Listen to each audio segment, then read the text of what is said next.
Giant tractor. एक गांव में सुरेश नाम का आदमी रहता था। वह बहुत ही मेहनती, ईमानदार और अच्छा इंसान था। वह अपनी मेहनत से अपने पिता के दिए हुए 5 एकड़ जमीन को 15 एकड़ में बदल चुका था। वह गांव में सबके साथ मिलजुल कर रहता था। गांव में किसी को कोई भी मुसीबत हो, वह अपनी ओर से जितना हो सके उतना उन लोगों की मदद करता था। सुरेश को न केवल उसके गांव वाले बल्कि आसपास के गांव वाले भी बहुत पसंद करते थे, सिवाय एक आदमी के, और वो है प्रकाश। प्रकाश पास के गांव में रहता था। वह सुरेश को बिल्कुल भी पसंद नहीं करता था। वह हमेशा सुरेश को नुकसान पहुंचाने का सोचता रहता था। सुरेश के पास एक ऐसी चीज थी जिससे न केवल उसके गांव वाले बल्कि आसपास के गांव वाले भी उसे देखकर आश्चर्यचकित होते थे, और वो है एक बड़ा सा ट्रैक्टर। मतलब बहुत ही विशाल ट्रैक्टर था। प्रकाश की सुरेश को नापसंद करने की यह ट्रैक्टर भी एक वजह थी। सुरेश के पिता मरने से पहले सुरेश को अपने पास बुलाकर कहते हैं, बेटा सुरेश, इस ट्रैक्टर को तुम संभाल कर रखना, इससे तुम्हें बहुत लाभ होगा। सुरेश अपने पिता की बात को कभी भी नजरअंदाज नहीं करता था। अपने खेतों को, घर को, भैंसों को जितनी सावधानी से वो देखता था, उतनी ही सावधानी से वह उस ट्रैक्टर को भी देखता था। सुरेश को उस ट्रैक्टर से बहुत ही लगाव था। काम ना होने पर भी वह दिन भर में एक बार वह ट्रैक्टर चढ़कर उतरता था। वह अपने खेत ही नहीं बल्कि आसपास के छोटे छोटे खेत भी बिना पैसे लिए मुफ्त में अपने ट्रैक्टर से जोत दिया करता था। गांव में खेत सींचकर फसल डालने का वक्त आ गया। सुरेश अपनी ट्रैक्टर को तैयार करता है। सर्विस कराकर ऑयल टैंक भरकर रात को अपने घर के पास रखता है। सुरेश को नुकसान पहुंचाने की इरादे से प्रकाश कोटी नाम के एक बड़े गुंडे को बुलाता है। कोटी, ये ले पैसे, आज रात सुरेश के ट्रैक्टर में से सारा ऑयल निकाल दे, इंजन में रेत भरकर आ जाना। ठीक है, यह कहकर कोटी वहां से चला जाता है। सारा गांव सो चुका था, सिवाय प्रकाश और कोटी के। सुरेश के घर से कुछ दूर रात के अंधेरे में कोटी और प्रकाश अपने घर में वक्त का इंतजार कर रहे थे। आधी रात हो गई। काम खत्म करने के इरादे से कोटी सुरेश के घर की ओर बढ़ता है। सुरेश के घर के आसपास कोई नहीं था। कोटी ट्रैक्टर में से तेल निकालकर इंजन में रेत भर देता है और चुपके से वहां से चला जाता है। कोटी गांव के बाहर आकर प्रकाश को फोन करता है, साहब जी, आपका दिया हुआ काम पूरा हो गया। यह बात सुनकर प्रकाश खुशी के मारे 2 पैग ज्यादा पीकर पलंग पर पलटी मारता है। अगले दिन सुबह प्रकाश कोटी को लेकर सुरेश के घर की ओर जाता है और मन ही मन सोचता है, अरे वाह, सुरेश अब खराब हुई ट्रैक्टर के पास बैठकर रो रहा होगा। यह सोचकर वह मन ही मन खुश होते हुए ट्रैक्टर के पास जाता है, लेकिन वहां ट्रैक्टर नहीं था। प्रकाश आश्चर्यचकित होता है। फिर वह यह सोचता है कि खराब हुई ट्रैक्टर को शायद सुरेश मैकेनिक के पास ले गया होगा। यह सोचकर वह सारे मैकेनिकों के पास घूमता है, लेकिन उसे कहीं भी ट्रैक्टर नहीं मिलती है। प्रकाश का दिमाग खराब हो रहा था और कोटी से कहता है, अरे कोटी, घर के पास ट्रैक्टर नहीं है, मैकेनिक शेड में भी नहीं है। ये सुरेश ट्रैक्टर को पास के गांव ले गया क्या? हाँ साहब, शायद ऐसा ही हुआ होगा। चल चलते हैं। जाते जाते वे सुरेश के बिना सींचे हुए फसल को देखकर खुश होते हैं। सुरेश के खेत के पास गए कोटी और प्रकाश आश्चर्य में पड़ जाते हैं। कोटी सर चकराकर वहीं गिर जाता है। असल में वहां का दृश्य क्या था कि सुरेश अपने विशाल ट्रैक्टर से लगभग सारी फसल सींच चुका था। क्यों रे, मेरे दिए हुए पैसों से दारू पीकर सो गया और मुझसे झूठ बोला कि ट्रैक्टर खराब कर दिया, कहकर वह कोटी को मारने लगा। नहीं साहब, मैं मेरी बीवी की कसम खाकर कहता हूँ, आपका बताया हुआ काम मैंने कर दिया। मेरी भी कुछ समझ में नहीं आ रहा है कि यहाँ क्या हो रहा है। जो काम मैंने कहा था, अगर वो कर दिया होता तो ट्रैक्टर क्यों चलती? यह कहकर वह फिर से उसे मारता है। अरे मालिक, मेरा यकीन कीजिए, आज रात आप मेरे साथ आइए, मुझे कुछ पैसे देने की जरूरत नहीं है। मैं फिर से वही काम करूंगा जो कल रात किया था। अगले दिन रात को कोटी और प्रकाश सुरेश के घर जाते हैं। ट्रैक्टर के पास जाकर प्रकाश ट्रैक्टर को देखकर हैरान हो जाता है। अरे कोटी, सच में सुरेश बहुत किस्मत वाला है। कितना खूबसूरत विशाल ट्रैक्टर है इसके पास। प्रकाश कोटी के साथ रहकर उसे गलत काम करवाता है। अगले दिन सुबह प्रकाश और कोटी सुरेश के घर के पास जाते हैं, पर वहां ट्रैक्टर नहीं था। मैकेनिक शेड के पास जाकर देखते हैं, पर वहां भी ट्रैक्टर नहीं था। अब वह सुरेश के खेत के पास जाते हैं और वहां का दृश्य देखकर प्रकाश नीचे गिर जाता है और कोटी बेहोश हो जाता है। सुरेश अपने विशाल ट्रैक्टर से पास के गरीब किसान रंगैया का फसल सींच रहा था। प्रकाश सुरेश के ट्रैक्टर में कुछ अद्भुत शक्ति है समझकर उसे चुराना चाहता है। वह सोचता है कि अगर वो ट्रैक्टर उसके पास रही तो उसकी किस्मत खुल जाएगी। यह सोचकर वह एक रात कोटी को कहकर उस ट्रैक्टर को चुरा लेता है। रातों रात वह उस ट्रैक्टर का रंग हरे से लाल में बदल देता है। अगले दिन वह उस ट्रैक्टर से अपने खेत सींचने की तैयारी करता है।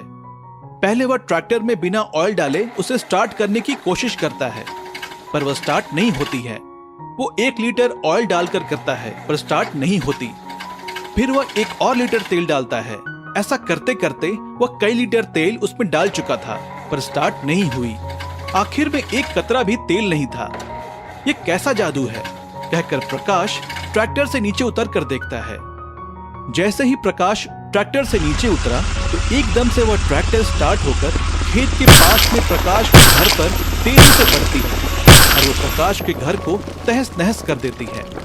अगर हम किसी का बुरा चाहें तो हमारा ही बुरा होता है। यह बात प्रकाश समझ जाता है। दिन भर सुरेश अपने ट्रैक्टर के बारे में जान पहचान के लोगों को पूछकर उसे ढूंढ ढूंढ कर थक जाता है और रात को थका हारा घर आकर सो जाता है। अगले दिन सुबह सुरेश की हरी विशाल ट्रैक्टर उसके घर के सामने खड़ी थी। यह देख सुरेश खुश हो जाता है। रामनगर कस्बे में एक गोलगप्पे वाला अपने परिवार के साथ रहता था। गोलगप्पे वाले का नाम राघव था। उसके परिवार में उसकी माँ, पत्नी और एक 3 साल की छोटी बेटी थी। वो अपने परिवार को बहुत प्यार करता था। राघव सीधा और संतोषी स्वभाव का था, जबकि उसकी पत्नी मीना चंचल स्वभाव की थी। वो दिन में सपने देखती थी। उसको अपने पति का गोलगप्पे वाला काम बिल्कुल पसंद नहीं था। राघव की माँ गोलगप्पे बनाने में बहुत माहिर थी। वो फूले फूले गोल गोल स्वादिष्ट गोलगप्पे और गोलगप्पे का पानी बनाती और राघव अपनी दुकान पर उसको बेचता। राघव की दुकान उस कस्बे में बहुत प्रसिद्ध थी। कई बार दुकान पर इतनी भीड़ हो जाती थी कि उसको लाइन लगवानी पड़ती थी। एक दिन, मीना बहू, तू भी गोलगप्पे बनाना सीख ले। मैं कब तक गोलगप्पे बनाती रहूंगी, पता नहीं भगवान का बुलावा कब आ जाए। इसीलिए समय रहते तू भी गोलगप्पे बनाना सीख ले।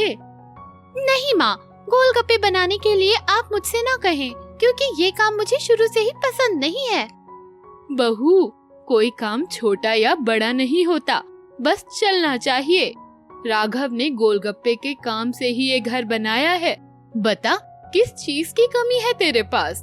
आम आदमी की जरूरत के अनुसार राघव के घर में सब कुछ था, लेकिन मीना के सपने बहुत ऊंचे थे। हमारे घर में एसी नहीं लगा है और हमारे पास कार भी नहीं है। ये सारी महंगी चीजें गोलगप्पे के काम से नहीं बन सकती, इसीलिए गोलगप्पे का काम मेरी नजर में छोटा है। ऐसा नहीं था कि मीना को गोलगप्पे बनाना नहीं आता था। वो गोलगप्पे बनाने में निपुण थी, लेकिन वो राघव और अपनी सास के सामने ये जाहिर नहीं करती थी कि उसको गोलगप्पे बनाने आते हैं। कुछ समय बाद राघव की माँ अपनी बहू को समझाते समझाते भगवान को प्यारी हो जाती है, लेकिन मीना को कुछ समझ में नहीं आता। अब गोलगप्पे कौन बनाएगा? समय रहते तुमने गोलगप्पे बनाने सीख लिए होते तो ये दिन नहीं देखने पड़ते। तुम जानो, तुम्हारा काम जाने। मैं गोलगप्पे नहीं बनाऊंगी। तुम कपड़े की दुकान क्यों नहीं कर लेते? तेरी मति मारी गई है। अब राघव खुद गोलगप्पे और उसका पानी बनाता, लेकिन उसके गोलगप्पे में वो स्वाद नहीं था जो स्वाद उसकी माँ के बनाई गोलगप्पों में होता था। धीरे धीरे उसके गोलगप्पों की बिक्री कम होने लगी। फिर एक समय ऐसा आया कि उसको अपने परिवार का खर्चा चलाना मुश्किल हो गया। मीना, अब हम क्या करें? गोलगप्पे की बिक्री लगभग खत्म हो गई है। परिवार चलाना मुश्किल हो गया है। सुनो जी, भगवान एक रास्ता बंद करता है तो दूसरा खोल देता है। आप कपड़ों की दुकान कर लो। ये काम भी बड़ा है और आमदनी भी ज्यादा होगी। राघव अपनी पत्नी की सलाह मानकर अपनी जमा पूंजी इकट्ठी करके कपड़े की दुकान कर लेता है। जानकारी के अभाव में कपड़े की दुकान में उसको घाटा होने लगता है। कुछ दिनों बाद राघव और उसका परिवार दाने दाने का मोहताज हो जाता है। मीना, मैंने तुम्हारी सलाह मानकर सारी जमा पूंजी इकट्ठी करके कपड़े की दुकान खोल ली और जानकारी न होने के कारण उसमें बहुत घाटा हो गया। शायद ऐसा समय भी आ जाए कि हमारे पास बच्ची के दूध के लिए भी पैसे ना रहें। अब मीना को अपनी गलती पर पछतावा हो रहा था। उसको समझ में आ गया था कि कोई काम छोटा या बड़ा नहीं होता, बस उस काम से आमदनी होनी चाहिए। उसके कारण ही उसका परिवार आर्थिक परेशानियों से गुजर रहा था। वो चाहती तो गोलगप्पे बनाकर अपने पति की मदद कर सकती थी। सुनो जी, अब आप अपना पुराना गोलगप्पे वाला काम ही शुरू कर दो। गोलगप्पे कौन बनाएगा? इसीलिए तो अपना गोलगप्पे का काम बंद हो गया था। मैं बनाऊंगी। मुझे गोलगप्पे बनाने आते हैं। मुझे कॉलेज टाइम में गोलगप्पे बनाने के लिए प्रथम पुरस्कार मिला था। ये बात मैंने आप लोगों से छुपाई थी क्योंकि मुझे गोलगप्पे का काम पसंद नहीं था। अब आप चिंता ना करें, मुझे समझ आ चुका है जो काम हमें आता है वही काम करना चाहिए, अन्यथा नुकसान ही होता है। अब मीना गोल गोल फूले फूले स्वादिष्ट गोलगप्पे बनाती और राघव उनको अपनी दुकान पर बेचता। कुछ ही दिनों में राघव के गोलगप्पों की दुकान पहले से भी अच्छी चलने लगी। राघव के पास अब किसी चीज की कमी न थी। वो अपनी पत्नी और बेटी के साथ आनंदमय जीवन व्यतीत करने लगा। इस कहानी से हमें ये शिक्षा मिलती है कि कोई काम छोटा या बड़ा नहीं होता और जानकारी के अभाव में कोई काम नहीं करना चाहिए।